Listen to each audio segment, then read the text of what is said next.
Incendie dans les pays du Sud, inondations en Slovénie, l'Europe continue d'être frappée par des conditions météorologiques extrêmes.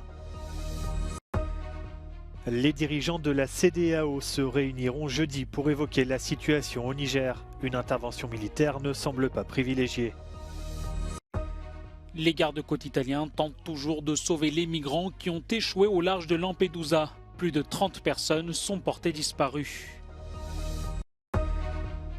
La grande fête mondiale des scouts qui se tient actuellement en Corée du Sud va s'achever plus tôt que prévu en raison d'une alerte au typhon.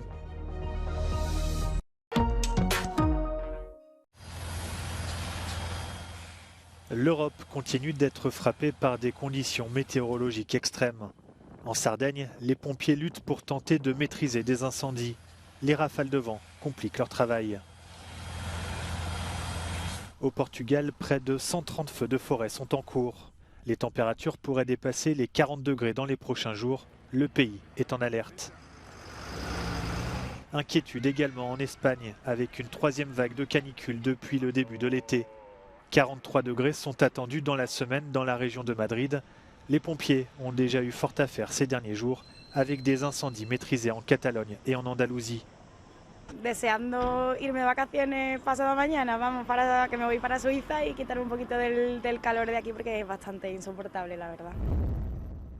La Slovénie est-elle confrontée à des inondations historiques qui ont déjà fait au moins 6 morts? Les secouristes tentent d'accéder aux localités les plus reculées. Lahko pride tudi do hitrih porastov manjših hudourniških vodotokov na vseh območjih, ki so bila v preteklih dneh, kjer so bile te poplave v preteklih dneh. De leur côté, les pays scandinaves sont balayés par la tempête Hans. Des pluies diluviennes s'abattent sur le Danemark, la Norvège et la Suède. Des routes ont été submergées, des arbres déracinés. Les trafics ferroviaires, maritimes et aériens ont été perturbés.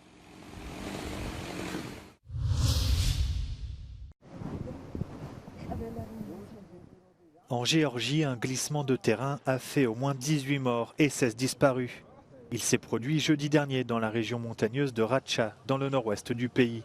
Des chalets, des lignes électriques, des routes et des ponts ont été endommagés.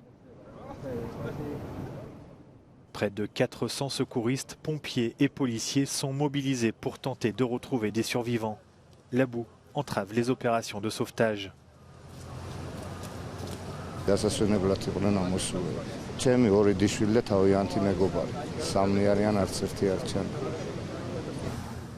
Des volontaires aident également aux recherches. You see how everybody is mobilized, everybody comes here, everybody wants to be part of it, so it's a huge motivation to see that people are coming, so you want to come as well and do something for everybody. Selon l'agence de l'environnement géorgienne, le désastre a été provoqué par une combinaison de plusieurs facteurs, de fortes pluies et l'effondrement partiel d'un glacier suite à une avalanche de rochers. La masse d'eau accumulée a alors déferlé dans le lit de la gorge. Une enquête a été ouverte pour faire la lumière sur une éventuelle violation de règles de sécurité dans une exploitation minière et dans la construction de bâtiments.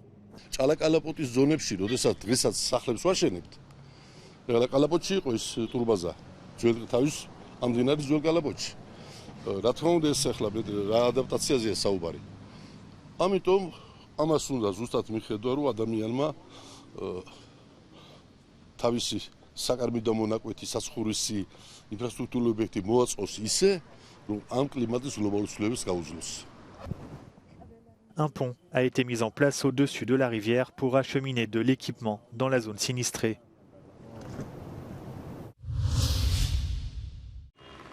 La journée de lundi a été calme à Niamey au lendemain de la fin de l'ultimatum de la CEDEAO exigeant le retour au pouvoir du président déchu. Les dirigeants ouest-africains vont à nouveau se réunir jeudi pour évoquer la situation au Niger, 2 semaines après le coup d'État. Le sommet aura lieu à Abuja, capitale du Nigeria.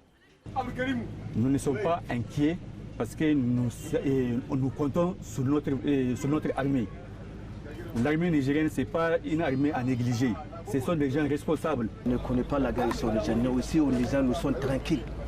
Mais maintenant, ça fait quelques jours que tout là où tu passes, Les gens qui sont au village, les gens qui sont de où on va appeler les gens, on dit que Niger, il y a un gars qui va venir au Niamey, il y a un quoi. Plusieurs voix africaines ont rejeté ces derniers jours l'option militaire, dont le chef de la diplomatie malienne. Washington veut aussi croire à une solution diplomatique. The window of opportunity is definitely still open. We are focused on finding a diplomatic solution. We're in close contact with ECOWAS leadership. Le secrétaire général de l'ONU a réitéré également son plein soutien aux efforts de médiation en cours. Le Burkina Faso et le Mali, aussi gouvernés par des militaires et confrontés aux violences djihadistes, ont souligné ces derniers jours qu'une intervention armée serait une déclaration de guerre à leurs deux pays.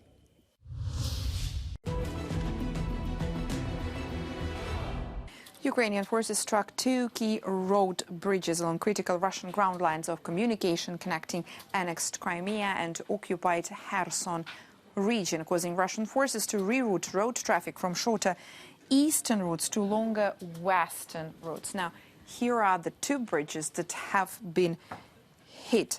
A road bridge across the Henichsk Strait connecting Henichsk area to the Arabat Spit. Here. Now, Russian sources amplified images showing significant damage to the bridge and claim that Ukrainian strikes partially collapsed a section of the bridge. And the second one is the Chonhar Road Bridge along the M18 highway connecting Jankoy and Melitopol. Now, Moscow appointed head of annexed Crimea, Sergei Aksyonov, announced that repair work is underway at the Chonhar Bridge and that Russian officials will reroute all traffic through the Armyansk and Perekop checkpoints along the M17, Armyansk Oleshki and T-2202, Armyansk Nova Kakhovka highways. Now, most, if not all, Russian road traffic between Crimea and Kherson will have to pass along or very close to 120 kilometers section of the M17 between Armyansk and Ishun right here. This is a major bottleneck in Russian ground lines of communication. The Institute for the Study of War adds Russian line along the T-2202 northwest of Crimea, especially the routes along primary and trunk roads south of Nova Kakhovka are closer to Ukrainian positions here in Upper Kherson region and in many cases within artillery range of the Ukrainian-held western bank of the river. The Institute for the Study of War also says Ukrainian strikes on bridges along critical Russian ground lines of communication in southern Ukraine are a part of the Ukrainian interdiction campaign focused on setting conditions for future decisive counter-offensive operations.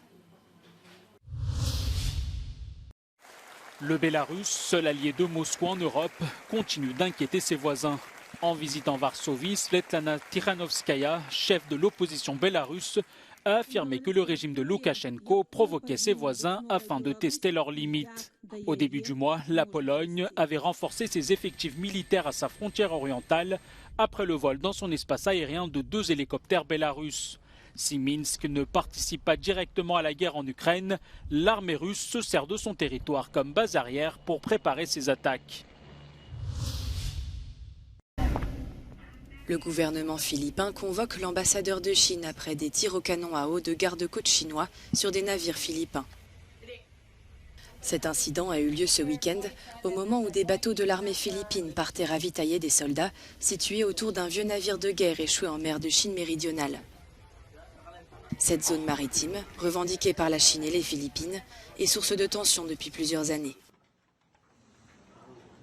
The National Task Force on the West Philippine Sea, led by National Security Advisor Eduardo M. Año, strongly condemns the aggressive, dangerous, and unlawful actions by the Chinese Coast Guard and Chinese maritime militia vessels against Philippine-chartered supply boats and Philippine Coast Guard vessels who were undertaking a regular rotation and resupply mission in Ayungin Shoal last Saturday, August 5, 2023.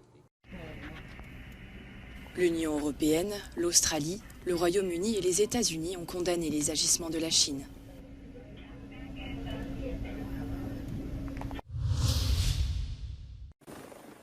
Les naufrages de bateaux de migrants se succèdent en mer Méditerranée.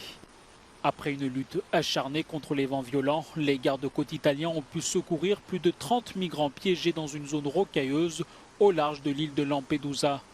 Le groupe, qui comprend un enfant et 2 femmes enceintes, était bloqué sur le récif depuis vendredi. Selon l'Organisation internationale pour les migrations, au moins une trentaine de migrants sont toujours portés disparus après le naufrage de 2 bateaux dans la zone. Les gardes-côtes italiens ont pu récupérer 57 survivants et ont retrouvé 2 corps, ceux d'une femme et d'un enfant. Depuis vendredi, près de 2600 migrants ont posé pied à Lampedusa, les arrivées se succédant à un rythme soutenu depuis le mois de juin.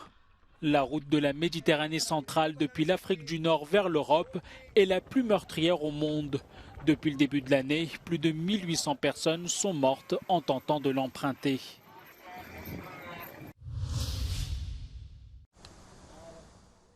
La grande fête mondiale des scouts qui se tient actuellement en Corée du Sud va s'achever plus tôt que prévu en raison d'une alerte au typhon.